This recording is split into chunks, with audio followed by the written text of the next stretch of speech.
तो फाइनली हमें कल आर ओ आर प्रीलिम्स और पी सी एस प्रीलिम्स जिसको कहते हैं हम, उसकी डेट मिल चुकी है। ठीक। तो एक तो हमारा होने वाला है आर ओ प्रीलिम्स जो होने वाला है वो होने वाला है 11 फरवरी को। ठीक। और 24 फरवरी जो डेट है हमारी वो पी सी एस प्रीलिम्स की है। तो मोस्ट ऑफ द जनता जो हमारे बीच में है, हम सभी लोग दोनों एग्ज़ाम्स को टारगेट करने वाले हैं, राइट।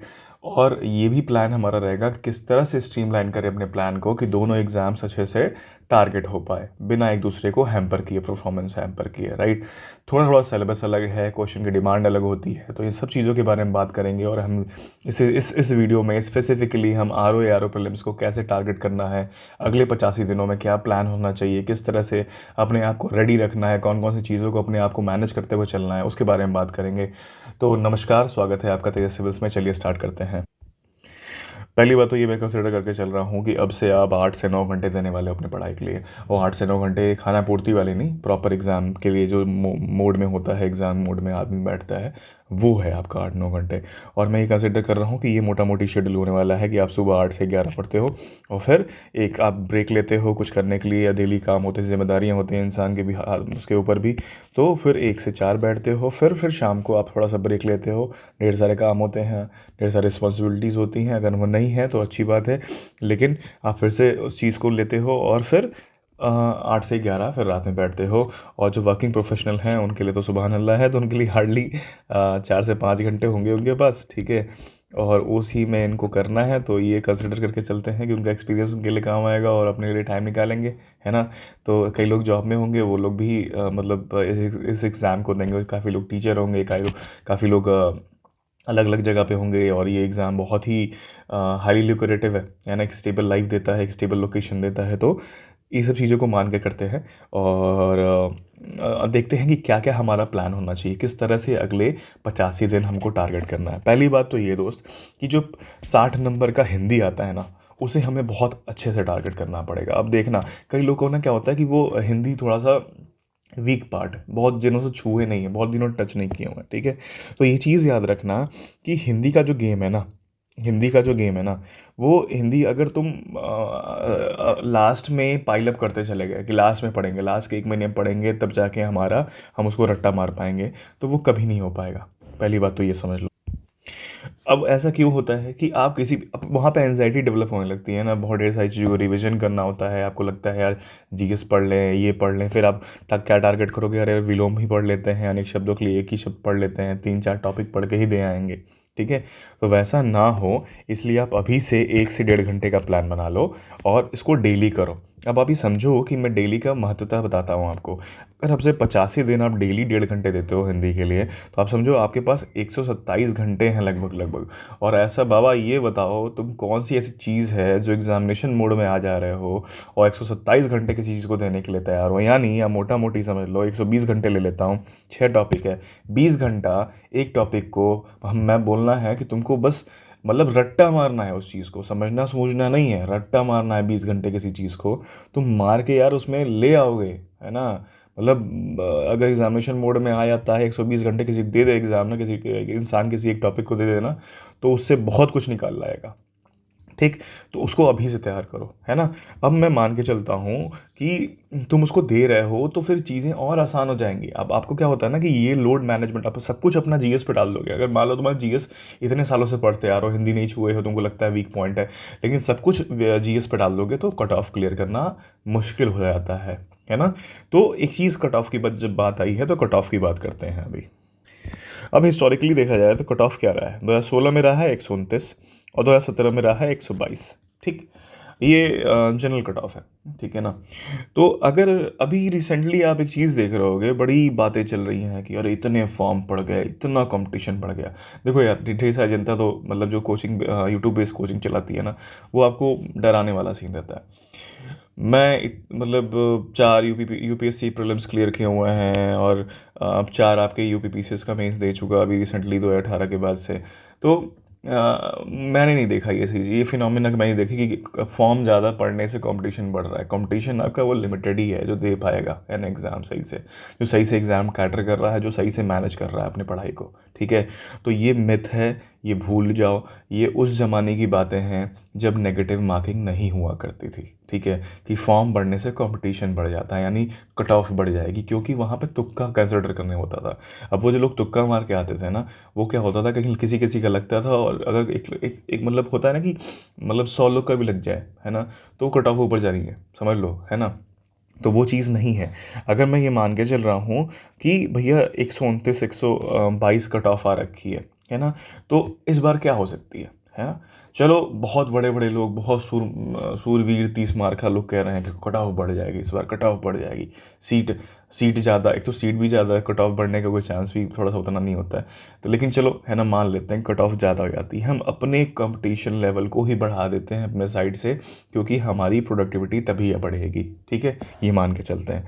तो कट ऑफ क्या मान लेते हैं, चलो हम मान लेते हैं कट ऑफ इस बार होने वाली है 135, ठीक है ना, 135 मान लेते हैं। और हम ये मानते हैं कि हम हिंदी में मतलब घेर घुरिया के कितना ले आएंगे, है ना दादा, मतलब तुम ये ले आओ ना कि 50 नंबर तो ले आओगे हिंदी में, तो यानी बचा कितना, है ना, 85 मार्क्स तो ही बचा, है ना, 85 मार्क्स ही तो बचा। अब जैसे मैं ही बोल रहा हूँ, है ना, कि हिंदी में 50 मार्क्स ले आते हो मान लो, तो अपना टारगेट क्या बचता है, क्या बचता है बताओ, अपना टारगेट बचता है 85 मार्क्स, हम ले आएंगे। 85 मार्क्स कैसे ले आएंगे वो हम उसकी बात करते हैं, है ना, और प्रॉपर प्लानिंग के साथ ले आएंगे, प्रॉपर सब कुछ विजुअलाइजेशन के साथ ले आएंगे, है ना। हमारी बस ये होना चाहिए कि हमको अगले 85 दिन एकदम, समझ रहे हो ना, कि मिलिट्री लेवल अटेंशन चाहिए, हमारे डिसिप्लिन चाहिए, ठीक है। तो वो पंक्चुअलिटी हमारी बहुत ही अच्छी होनी चाहिए अपने पढ़ाई में, है ना। तो उसकी बात करने वाले हैं। नेक्स्ट देखते हैं कि जीएस को कैसे टारगेट करना है। अब ये तो इसमें कंफ्यूजन नहीं होना चाहिए भाई कि 6 टॉपिक हैं आपको, कोशिश करना, ये चीज़ कह सकता हूँ मैं कि मतलब देखो, कहने के लिए विलोम आसान है, फिर आप उठा लो पारवाची, फिर उठा लो, मतलब ये मैं मतलब एक आसान एक टफ़, एक आसान एक टफ़ के बारे में बात कर रहा हूँ। तो पहले आसानी से उठा लो, उससे क्या होगा, टफ़ चीज़ उठाओगे ना तो तुम्हारा उतना इंटरेस्ट बन नहीं पाएगा जल्दी से, ठीक है। तो कोशिश करो कि आसान चीज़ उठाओ। अनेक शब्दों के लिए एक शब्द है, विलोम है, ये दोनों चीज़ें थोड़ी आसान लगती हैं मुझे, हो सकता है आपको भी लगती हो। तो उसके बाद पारेवाची उठा लो, उसके बाद तत्सम तद्भव उठा लो, इसी तरह से 5-6 मतलब 6 टॉपिक हैं, आप घिर घुरिया के उसी में ही आपको रट्टा मारना है। सुबह शाम जब आपको लगेगी उसको उठा लो, और 6 अलग अलग चीज़ों की उसकी जो मतलब बुकलेट आती है, मान लो आप आदित्य पब्लिकेशन की किताब पढ़ रहे हो, तो उसको अलग अलग आप उसको जिरॉक्स करवा लो। उसी किताब को बार बार खोलोगे तो आपको एक मोटाई जो किताब की पढ़ती चली आ रही है उसको लगता है कि बहुत ज़्यादा ख़त्म करना है ना। तो आप उसको 6 अलग अलग टॉपिक जो है ना, आप जैसे क्या है कि आप एक फोल्डर में रख लो 6 फोटोकॉपी को, क्या है ना, और उसके बाद एक फोटोकॉपी का जो हिस्सा है, एक टॉपिक का जो हिस्सा है उसको सामने रख लो कि आज मुझे 1.5 घंटा इसी को रट्टा मारना है, फिर अगले दिन क्या निकालना है, फिर इसी तरह से आप फॉलो करते रहो, और आपको 85 दिनों तक यही फॉलो करना है रोटेशन बेसिस पे, ठीक है। एकदम याद रखो कि ज़्यादा अपने आप को बहुत ज़्यादा 30 मार्क का मत समझना इस बीच में, ठीक है। अपने आप को नॉर्मल आदमी समझो, नॉर्मल आदमी की तरह शेड्यूल फॉलो करते जाओ, हिंदी तैयार हो जाएगी, ठीक है ना। नॉर्मल आदमी की तरह डिसिप्लिन फॉलो करो, हिंदी तैयार हो जाएगी तुमको। जैसे जनता बात करती है ना, लोग 56 नंबर लाते हैं, 58 नंबर लाते हैं, कई लोग बोलते हैं 60 नंबर लाए हुए हैं। नहीं लाना दोस्तों, तुमको उतना, तुमको 30 मार्क का नहीं बनना है, तुमको नॉर्मल आदमी की तरह, नॉर्मल स्टूडेंट की तरह पढ़ना है। तुम 50 नंबर ले आओ, ठीक है, तुम 50 नंबर ले आओ, ठीक। अब हम बात करते हैं जनरल स्टडीज़ की। अब आती है बात जनरल स्टडीज़ में। जनरल स्टडीज़ में एक बहुत बड़ा स्टेट पीसीएस में, चाहे वो यूपीएससी में ही क्यों ना हो, पीवाईक्यूज़ पढ़ना बहुत ज़रूरी हो जाता है, ठीक है। बहुत ढेर सारे लोग पीवाईक्यू रटते हैं, क्योंकि हो सके उनको मनाते रहते हैं, या फिर देखे भी हैं इनके एग्ज़ाम, अपने यूपी के एग्ज़ाम्स में तो रिपीट भी होते हैं, ठीक है ना।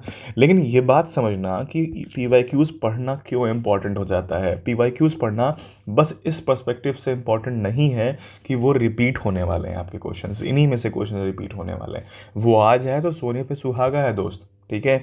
लेकिन आप ये समझना कि आप यूपीएससी के एग्जाम्पल देता हूँ मैं, ठीक है, सेम सिलेबस पे, है ना। अब सेम सिलेबस क्या है हमारा, सेम सिलेबस जो हमारा पीसीएस प्रीलिम्स होने वाला है, पीसीएस का प्रीलिम्स होने वाला है, इसी सिलेबस पे हो सकता है कि बीओ वाले एग्ज़ाम्स होते हैं, मैंने देखा नहीं है पेपर, लेकिन अपना फिर आरओ एआरओ प्रीलिम्स भी इसी सिलेबस पे हो रहा है, ठीक है।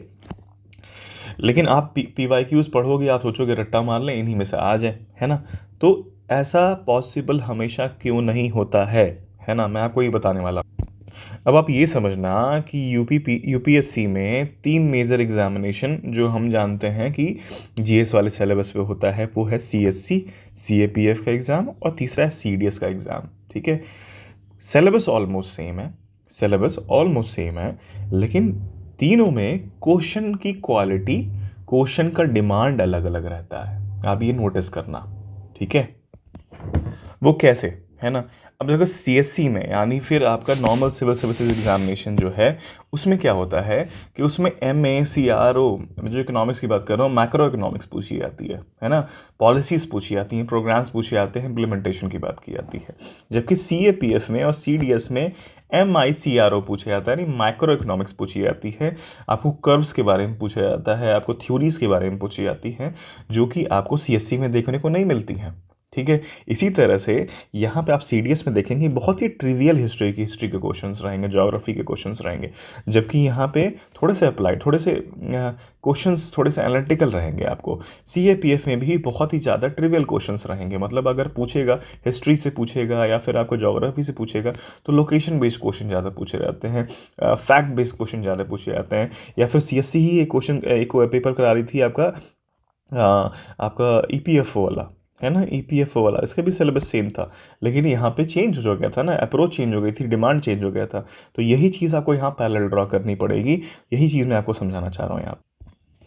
तो बाबा अपना ये चीज़ समझ में आ गई। आई थिंक ये चीज़ें हो सकता है मैं समझा पाया हूँ कि PYQs बस रट्टा मारने की नहीं, ये चीज़ ग्रैब्स करने की कोशिश करना कि डिमांड ऑफ द क्वेश्चन क्या है, क्योंकि जो चीज़ आ रही है, अगर मान लो करंट अफेयर तो नहीं रिपीट होगा ना दोस्त, समझ रहे हो ना। तो किस तरह का करंट अफेयर आने वाला है, किस तरह के अगर कोई करंट अफेयर न्यूज़ होती है या फिर इवेंट हो रहा है, तो उसमें से RO प्रीलिम्स में किस तरह के क्वेश्चन पूछे जा रहे हैं, ये तुमको जानना बहुत ज़रूरी है। अदरवाइज तुम पोथी पतरा लेकर रोज़ रात, मतलब रोज़ दिनों रात उसको रट्टा नहीं मार सकते हो, है ना। एटलीस्ट तुमको पता होना चाहिए ना कि अगर मैं कोई टॉपिक पढ़ रहा हूँ तो उसमें से क्या पूछा जाने वाला है। ठीक है, ये चीज़ समझ में आ गई ना। अब दूसरा पॉइंट क्या है ना, प्योरिटाइज योर सब्जेक्ट्स। अब हाँ, सारों को ना एक साथ तो पढ़ नहीं आ सकता। अब उसको किस बेस पे उसको प्योरिटाइज करोगे, किसको ज़्यादा प्रायोरिटी दोगे, किसको कम प्रायोरिटी दोगे, या फिर हो सकता है कि अभी 85 दिन है, तो अगर आप, मैं मान के चलूँ कि तुमको 15 दिन एटलीस्ट चाहिए रिवीजन के लिए, तो तुम्हारे पास 70 दिन बचता है ना। 70 डेज़ का पढ़ाई का प्रोग्राम तुम्हारा होना ही होना चाहिए, है ना। और बहुत ही टिपिकल, बहुत ही स्ट्रिक्ट प्लान फॉलो करना पड़ेगा, राइट। तो हम देखते हैं कि क्या उसका बेस है। तो क्वेश्चन का देखो बेस ये है प्रायोरिटी सेट करने का, सिंपल से है कि क्वेश्चंस का वेटेज क्या रहा है, क्वेश्चन का उस एग्जाम में वेटेज क्या रहा है, मतलब किस एरिया से मैक्सिमम क्वेश्चन पूछे गए हैं। वहाँ पे सिंपल आपके फैमिलियरिटी या फिर आपके गो टू सब्जेक्ट इस बेसिस पे नहीं होने चाहिए कि हमको कौन सी चीज़ पसंद है। हो सकता है कोई पॉलिटी बहुत ज़्यादा पसंद हो सकता है कोई हिस्ट्री। दिनों रात वही तो नहीं पढ़ते रहोगे ना। 10 क्वेश्चंस अगर पॉलिटी से आ रहे हैं तो दिन रात पढ़ के भी क्या क्या चीज़ तुम करने वाले हो उस एग्जामिनेशन में। ठीक है, एक बात समझ में आ गई। दूसरी चीज़ ये है कि हम जब इस सब्जेक्ट्स को पढ़ेंगे तो हम अलग से सब्जेक्ट टाइम तो नहीं निकालने वाले हैं UPPCS प्रीलिम्स के लिए पढ़ने के लिए। तो इन्हीं सब्जेक्ट्स में कैसे हमारा फोकस रहे कि हम इन्हीं सब्जेक्ट को एक ही बार पढ़ के वापस से हम UPPCS प्रीलिम्स भी दे लें आराम से। ठीक है, तो उस चीज़ की भी बात करेंगे। ठीक है, चलिए हम बात करते। अब पहली चीज़ आती है ना करंट अफेयर्स। करंट अफेयर बहुत अच्छे से पढ़ना है ना। 6 से 8 मंथ्स जितने पुराना आपका हुआ है, यानी अगर हम फरवरी में एग्ज़ाम होता है तो जैन हो गया, ठीक है, दिसंबर हो गया, नवंबर हो गया आपका, नवंबर हो गया, अक्टूबर हो गया, सितंबर हो गया, ठीक है, सितंबर हो गया, अगस्त हो गया। अब 1 2 3 4 5 6, नॉर्मली तो आपको अगस्त तक पढ़ना चाहिए था, लेकिन मैं कहूँगा कि आप जून तक चले आना। जून 2023 से आप पढ़ना स्टार्ट करना। और आपको क्या होगा कि बस जब आप UPPCS प्रीलिम्स दे रहोगे ना, UPPCS प्रीलिम्स दे रहोगे तो फेब को एडिशनल ऐड करना पड़ेगा, क्योंकि 24 मार्च को एज़ पर द लेटर जो हम लीक हो रखा है उसके हिसाब से प्रीलिम्स है। तो फरवरी तक बहुत होता है, क्योंकि मार्च का तो देंगे नहीं ना, पेपर प्रिंट होने लगेगा, जो बहुत सारी चीज़ें मूवमेंट स्टार्ट हो जाती है और होने लगता है, तो ये फरवरी तक आपको पढ़ना होता है। तो इन टोटल आपको जून से फरवरी तक आपका प्रीलिम्स के लिए आपका करंट अफेयर आपका UPPCS प्रीलिम्स के लिए हो जाएगा। और अगर आप जैन वाला पार्ट पकड़ें तो जैन, दिसंबर, नवंबर, अक्टूबर, सितंबर, अगस्त और जुलाई, जून, ठीक है, ये पार्ट आपका आपके RO प्रीलिम्स के लिए हो जाएगा। ठीक है, तो इतना करंट अफेयर आपको पढ़ना है। हाँ, ये ज़रूर मैं कहूँगा करंट अफेयर में किस तरह की चीज़ें पूछी जाती हैं, फिर से मैं कह रहा हूँ किस तरह के फैक्ट पूछे जाते हैं, PYQ से आपको आइडिया लेना है। ठीक है, अब बाबा आते हैं कौन कौन से मेजर सब्जेक्ट्स हैं। ठीक है, और मेजर सब्जेक्ट्स में आपका लाइकेबिलिटी है कि नहीं है। ठीक है, ये थोड़ा सा देखना पड़ेगा, लेकिन आपको समझना पड़ेगा इस चीज़ को कि यहाँ से क्वेश्चन अच्छे खासे आते हैं। और RO प्रीलिम्स का ना फेवरेट एरिया रहा है ज्योग्राफी। ठीक है, इससे लोकेशन बेस्ड क्वेश्चन बहुत ज़्यादा आते हैं, इसको आपको रट्टा मारना पड़ेगा। और आपकी लिस्टिंग वाला PDF ऑलमोस्ट तैयार हो चुका है, उससे बाहर से नहीं आने वाला। ठीक है, उससे बाहर से मैं लिख के देता हूँ मैं इतना मतलब एग्ज़ाम देख चुका हूँ, नहीं आएगा। ठीक है, तो बस आने दो, बस लाने दो। बहुत कुछ मैं मेहनत की है मैंने इस पिछले कुछ दिनों में, तो वो अगर लाऊंगा तो बहुत ही एश्योरिटी के साथ लाऊंगा कि अगर वो वीडियो देखोगे आप तो उससे बहुत कुछ हेल्प मिलने वाली है। तो ये 18 है। बाकी जो आपके रिसोर्सेज हैं, है ना, मान लो घटना चक्र है वगैरह वगैरह जो चीज़ें हैं, उनको आप मत छोड़ो, रट्टा मारते रहो, दिनों रात मत रट्टा मारो। और एक चीज़ याद रखना कि मैपिंग पर जरूर ध्यान देना। RO में इस प्रीलिम्स में ज्योग्राफी से मैपिंग से बहुत क्वेश्चंस आते हैं। जैसे आइलैंड के बारे में मैं पहले भी मेंशन कर चुका हूँ कि जापान के 4 आइलैंड कौन से हैं, साउथ सदर्न मोस्ट कौन है, फिर सेकंड कौन सा है, इस तरह के क्वेश्चंस आते हैं। इस सी के अगल बगल या फिर स्ट्रेट कहाँ पे है, दो सीज़ को कौन से सीज़ को ज्वाइन कर रहा है, और ये ढेर सारी चीज़ें इसी तरह की है ना, लाइकवाइज। और फिर चाहे वो पर्वत श्रृंखलाएँ क्यों ना हो, और आपकी साउथ से नॉर्थ, नॉर्थ से साउथ, लोकेशन बेस्ड चीज़ें। ठीक है, रिवर्स की बात हो गई। तो इन सब चीज़ों को आपको क्वेश्चन को फोकस करना है। ठीक है, फिर जैसे एक ट्राइबल क्वेश्चन है, ट्राइब का, ये ट्राइब कहाँ पाया जाता है, ये आप सब लिस्टिंग में पाओगे, आपको सब मिल जाएगा, चिंता मत करना। ठीक है, फिर आता है यूपी स्पेशल। यूपी स्पेशल बहुत बड़ा एक रोल प्ले करता है आपका, 15 से 16 क्वेश्चन आते हैं इसमें। ठीक है, और यूपी स्पेशल आपको अच्छे से पढ़ना पड़ेगा। मैं PDF शेयर कर रहा हूँ, 3 PDF शेयर कर चुका हूँ अपने टेलीग्राम ग्रुप पे, 2 और बची हुई 500 क्वेश्चन की, ये वाली आ जाएंगी। तो लास्ट एग्ज़ाम के 1 महीने पहले मैं कोशिश करूँगा कि और भी जितनी ज़्यादा 100-150 फैक्चुअल चीज़ें जो रीसेंट डेवलपमेंट्स हुई हैं और जो बहुत इंपॉर्टेंट चीज़ें हैं वो मिल जाएँ, तो वो उसको एक साथ कंपाइल कर दूँ तो आपको मैं शेयर कर दूंगा, उसकी चिंता मत करना। तो ये चीज़ें बाकी जहाँ से पढ़ रहे हो पढ़ते रहो। ठीक है, साइंस बहुत इंपॉर्टेंट पार्ट है। देखो, आप समझना इस बात को कि मैं प्रायोरिटी क्यों सेट कर रखा है साइंस। जब मैंने ये रियलाइज़ किया ना कि विदाउट साइंस या साइंस एनवायरनमेंट और थोड़ा सा फैक्चुअल पार्ट पढ़े बिना UPPCS का कोई भी एग्जामिनेशन क्लियर नहीं हो सकता, प्रीलिम्स आप क्लियर नहीं कर सकते हो, तब तक मतलब उससे पहले तक मुझे लगता था कि मैं अवॉइड कर लूँगा। लेकिन जब से मुझे रियलाइज़ हुआ, मैं बहुत ज़्यादा फोकस करता हूँ। क्योंकि अगर यार वही बात है जो मैंने हिंदी में बताई थी, कौन सी ऐसी चीज़ है जिसको आप डेली से 1 से 2 घंटे देना स्टार्ट करोगे और आपके सामने से अगर गुजर रही है डेली वो, तो आप उसका क्वेश्चन नहीं क्लियर कर पाओगे, है ना। तो अगर आप एग्जामिनेशन मोड में हो, इतना आप अपने आप को समझते हो कि आप एग्जामिनेशन निकालने लायक हो, तो आप कर लोगे, कोई दिक्कत नहीं है। तो साइंस पढ़ो, स्पेशल फोकस किस पे रहना चाहिए, बायोलॉजी पे रहना चाहिए। फिर मॉडर्न हिस्ट्री आता है। मॉडर्न हिस्ट्री क्वेश्चंस फिर से वो ट्रिवियल हो जाते हैं, थोड़ा सा फैक्चुअल क्वेश्चन पूछे जाते हैं, तो उसकी भी लिस्टिंग तैयार कर दी है हमने, है ना। उसका तो ऑल मतलब उसका तो डन हो चुका है, एंशियंट मेडाइवल और पॉलिटी और मॉडर्न हिस्ट्री का PDF डन हो चुका है, उसका वीडियो लाऊंगा। ठीक है, वो देख लीजिएगा आप। फिर पॉलिटी, है ना, पॉलिटी एनवायरनमेंट बहुत ही सेफ साइड लेके चलना होता है। ये क्वेश्चंस ऐसे हैं कि इनको आप अगर अपने डेली शेड्यूल में रखे हुए हैं और लगातार देखते जा रहे हैं, क्योंकि वही चीज़ें हैं ना, डेवलपमेंट ऑफ कॉन्स्टिट्यूशन, है ना, किससे कौन सी चीज़ बोरो की गई है, क्या लिया गया है। एक PDF शेयर किया हुआ है मैंने अपने टेलीग्राम ग्रुप पे, वो PDF अगर पढ़ोगे तो बहुत ढेर सारे क्वेश्चन मिलने वाले हैं वहाँ से, UPPCS प्रीलिम्स से भी, और आपको यहाँ पे RO प्रीलिम्स में भी। बहुत ही क्यूरेटेड PDF है वो, बहुत ही ध्यान से निकाला गया है, क्योंकि उसमें मतलब मेजर चंक ऑफ फैक्चुअल चीज़ें रखी गई हैं वहाँ पे, चाहे वो आर्टिकल हो, चाहे वो शेड्यूल हो, चाहे वो पार्ट्स ऑफ द कॉन्स्टिट्यूशन हो, चाहे वो इस तरह की चीज़ें हैं उसमें। ठीक है, तो आपको बहुत हेल्प मिलेगा उससे।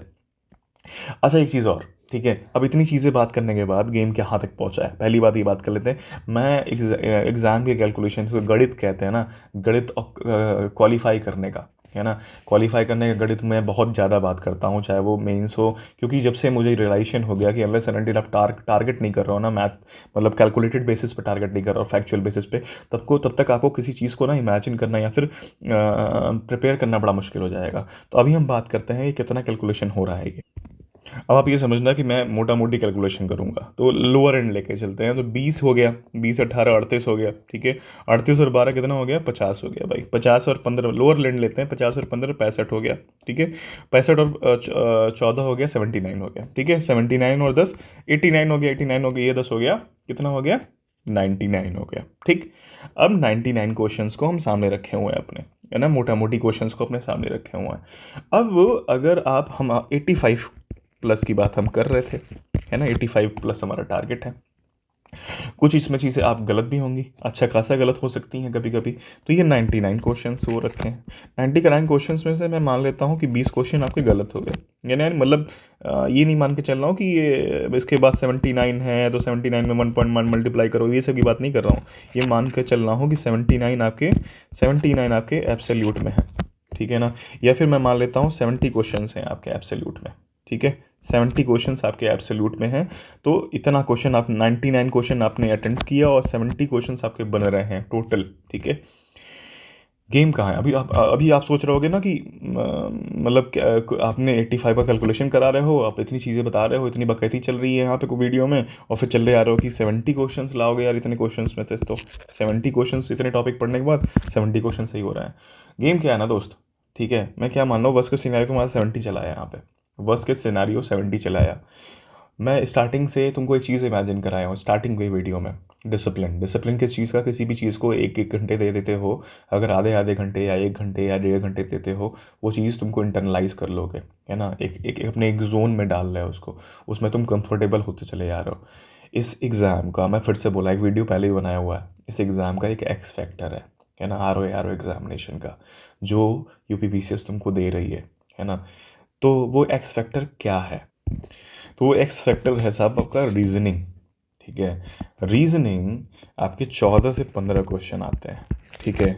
और मैं मानता हूँ कि अब से अगर आप क्वालिफाई करना चाहते हो, मैं सीरियसली बता रहा हूँ, अगर आप क्वालिफाई करना चाहते हो तो आप मतलब अभी 1 घंटे दो, धीरे धीरे जाके जब ना, मतलब क्योंकि आपको पता है ना कि अगर यार 10 टॉपिक हैं कोई, है ना, इन्हीं से क्वेश्चन आने वाले हैं। तो अभी 1 घंटे दे रहे हो मान लो आप, है ना, अभी 1 घंटे दे रहे हो, ठीक है। और धीरे धीरे जब आपको ये रियलाइज़ हो जाएगा कि ये फार्मूला, ये एरिया, ये चीज़ें, तो हो सकता है आप आधे घंटे में करो या फिर 15 मिनट में रिवाइज हो जाए कि ये क्वेश्चन देखते ही, हाँ इसका क्वेश्चन तो ऐसे होगा, इसका क्वेश्चन तो ऐसे होगा, ये हो सकता है। तो 14 से 15 क्वेश्चन अगर आप, और चक्कर क्या है, रीजनिंग के क्वेश्चन जब आप अटेम्प्ट करते हो ना, तो वहाँ पे सही होने की प्रोबेबिलिटी बहुत हाई होती है ना, बहुत हाई होती है, ठीक है। तो आप समझो कि अगर यहाँ से आप 14 से 15 क्वेश्चन भी निकाल लेगा दोस्त ना, मतलब 14-15 क्वेश्चन जो बन रहे हैं ना, वो अटेम्प्ट करके अभी से टारगेट करके उसको चलोगे ना, तो यहाँ से 13 क्वेश्चन भी ले आओगे ना। 13 क्वेश्चन 83 हो गया यार, 83 हो गया, 83 प्लस हो गया, और अपना प्लस 50 वहाँ पे है ही, है ना। तो कहाँ पहुँच गए हम लोग, है ना, कहाँ पहुँच गए, है ना। और मैं ये वर्स्ट के सिनेरियो लेके चल रहा हूँ कि अगर 99 क्वेश्चन अटेंड करोगे तो 70 ही बन रहा है, अगर प्रॉपरली प्रिपरेशन हो रही है तो, है ना। तो हम लोग ऑलमोस्ट वहीं पे हैं जहाँ पे हमने स्टार्ट किया था बात करने के लिए, यानी 135। तो 135 का गेम है। एक चीज़ मैं बोलना चाहूँगा, it's always easier said than done, ठीक है। जो करता है उसको मेहनत मालूम चलती है। बहुत अलग अलग सिनारियोज़ में होंगे आप लोग अपने लाइफ में, बहुत जिम्मेदारियाँ हो सकती हैं, कई लोग फ्री होंगे, जस्ट थोड़ा 1-2 साल हो रहा प्रिपरेशन किए हुए, तो अलग अलग वैरायटी के आप लोग हो। लेकिन आपको अपना प्लान बनाना पड़ेगा।